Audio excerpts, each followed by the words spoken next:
In a world of ice and iron, where the gods walked among mortals, and honor was etched in blood, there lived women whose passions could command kings, and whose desires were anything but silent. Forget everything you think you know about Viking women. This isn't a tale of submissive wives or cloistered maidens. No, this is a story of warriors, witches, lovers, and rebels. This is the secret life of Viking women. And today, we venture into the untamed fire of their love, their power, and their sex lives. In Viking society, the woman held the keys, literally. Those keys were a symbol of her rule over the household, wealth, and servants.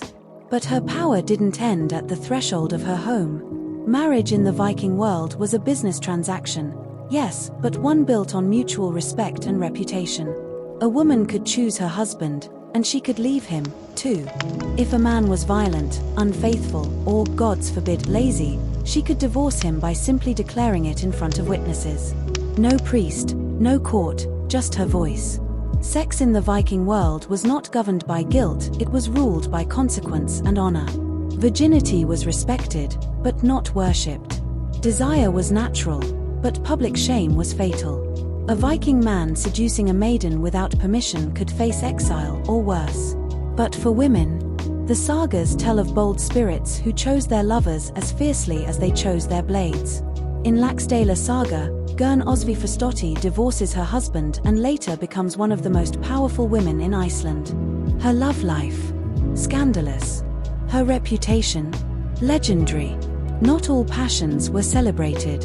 In a world obsessed with strength, certain acts could tarnish a man's honor.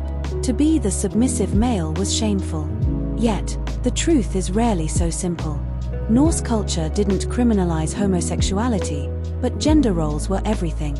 A man known as Arga, effeminate, could be legally insulted or even challenged to a duel. For women, the records are scarce.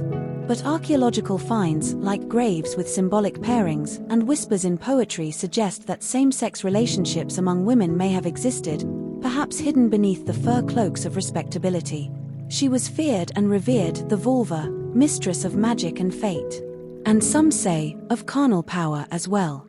Women who practiced seer could cast love spells, stir lust, or curse a rival. Some rituals involved sex itself as a conduit to the divine.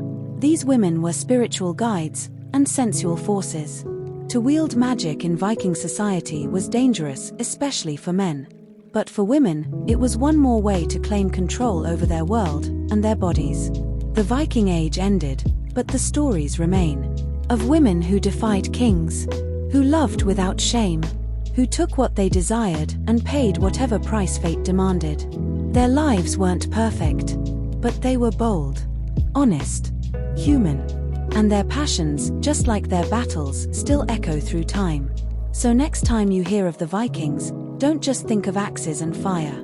Think of the women. Think of love as fierce as the wind, and desire as deep as the fjords. If this awakened your curiosity, join our tribe.